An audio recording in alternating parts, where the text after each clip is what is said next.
Bismillahirrahmanirrahim. Assalamualaikum warahmatullahi wabarakatuh. Alhamdulillahi rabbil alamin. Wal akibatu lil muttaqin. Wassalatu wassalamu ala asrafil anbiya'i wal mursalin.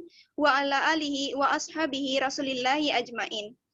Pertama-tama, marilah kita ucapkan puji beserta syukur kehadirat Allah Subhanahu wa Ta'ala yang telah melimpahkan rahmat, nikmat, serta karunia-Nya kepada kita semua, sehingga kita dapat melaksanakan diskusi pada saat sekarang ini. Salawat beriringan salam, tak lupa pula kita hadiahkan kepada pucuk pimpinan umat Islam sedunia, yakni Nabi Muhammad Sallallahu Alaihi Wasallam. Allahumma sholli ala Muhammad wa ala ali Muhammad. Baiklah, kami dari kelompok 2, yang mana saya sendiri Yusraini Reskia dengan NIM 20031039 sebagai moderator. Saya Angeli dengan NIM 20031006 sebagai tim penyaji. Saya Sakinatul Husna dengan NIM 20031165 sebagai tim penyaji. Saya Yasira Ramadana dengan NIM 20031172 sebagai tim penyaji.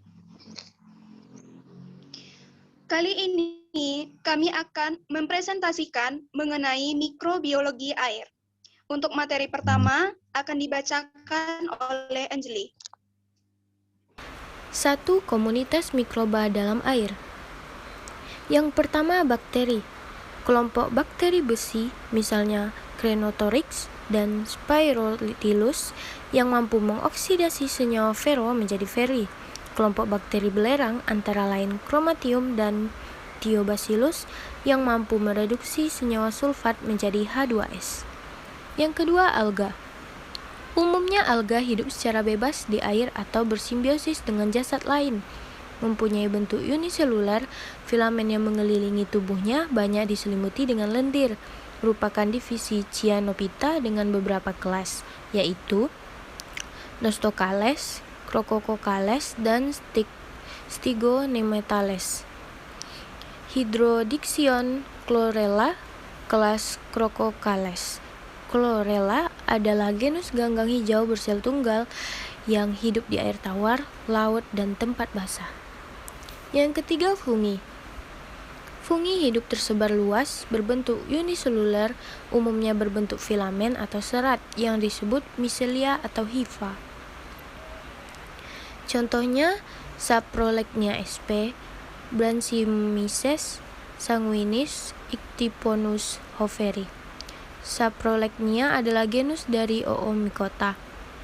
Saprolegnia hidup menempel pada tubuh ikan atau hewan air lainnya, berbentuk seperti lapisan selaput dan bersifat saprotrof dan nektrotrof.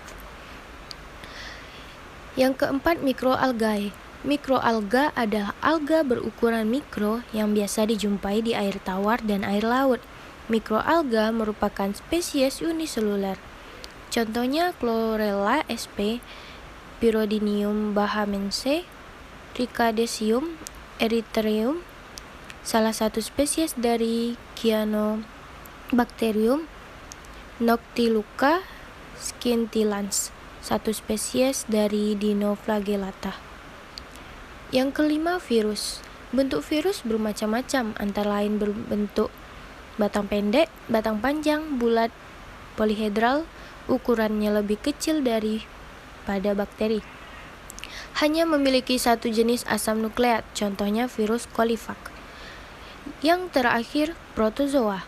Protozoa merupakan protista unisel mikroskopis berukuran yang bervariasi antara 10 sampai 500 mikron. Hidup sebagai satu individu, ada pula yang berkoloni. Protozoa terbagi menjadi 3, yaitu amuba atau Pseudodia, Ciliata, dan Flagellata. Materi kedua akan dibacakan oleh Sakinatul Husna. Kepada Sakinah dipersilahkan. 2. Mikroorganisme patogen dalam suatu badan air. Mikroorganisme patogen dalam suatu badan air ada terdiri dari bakteri patogen, bakteri pembentuk antibiotik, dan virus. Pertama, bakteri patogen. Tinja atau kotoran binatang mengandung lebih dari 1012 bakteri per gram. Kandungan bakteri di dalam tinja feses mencapai kira-kira 9% dari berat basah. Bakteria yang ada di dalam air limbah telah diklasifikasikan menjadi beberapa grup, yaitu 1. Bakteri gram negatif fakultatif anaerobik, misalnya Aeromonas, Pleishmonas, Vibrio, Enterobacter, Escherichia, Klebsiella, dan Shigella. Kedua, ada bakteri gram negatif aerobik, misalnya Pseudomonas, Alkaligenes, Flavobacterium, dan Acinetobacter. Yang ketiga, ada bakteri gram positif pembentuk spora, misalnya Bacillus. Dan yang terakhir, ada bakteri gram positif non-spora, misalnya Atrobacter, Corybacterium, dan Rhodococcus. Selanjutnya ada bakteri pembentuk antibiotik. Penderita yang menerima pengobatan antibiotik menyimpan sejumlah besar bakteri kebal antibiotik pada saluran ususnya. Bakteri ini terbawa keluar dari jumlah besar dalam kotoran manusia dan akhirnya masuk ke dalam instalasi pengolahan air buangan. Faktor pembawa antar mikroorganisme diketahui terdapat pada lingkungan alamiah maupun pada lingkungan hasil rekayasa seperti instalasi pengolahan air limbah. Peneliti menggunakan ruang terlindung untuk memperlihatkan perpindahan plasmid air di antara bakteri dalam air buangan domestik. Dan yang terakhir ada mikroorganisme virus. Air limbah dapat terkontaminasi oleh sebanyak 140 jenis virus perut. Virus ini masuk ke dalam tubuh manusia melalui mulut dan berkembang baik dalam saluran pencernaan dan kemudian dikeluarkan dalam jumlah yang besar melalui kotoran manusia yang terinfeksi. Untuk materi ketiga akan dibacakan oleh Yosi. Kepada Yosi dipersilahkan. 3. Kualitas dan pengolahan air. Pengertian kualitas air. Pengolahan biologis adalah penguraian bahan organik yang terkandung dalam air limbah oleh zat renik atau bakteri sehingga menjadi bahan kimia sederhana berupa unsur-unsur dan mineral yang siap dan aman dibuang ke lingkungan. Tujuan pengolahan air. Tujuan pengolahan air limbah secara biologis adalah untuk menghilangkan dan menstabilkan zat-zat pencemar organik terlarut yang dilaksanakan oleh jasa ternik. Jasa ternik dapat berupa bakteri, kapang, algea, protozoa, dan lain-lain. Sistem pengolahan biologis. Pengolahan limbah secara biologis terutama memanfaatkan kerja mikroorganisme. Dalam pengolahan ini, polutan yang degradable atau mudah diuraikan dapat segera dihilangkan.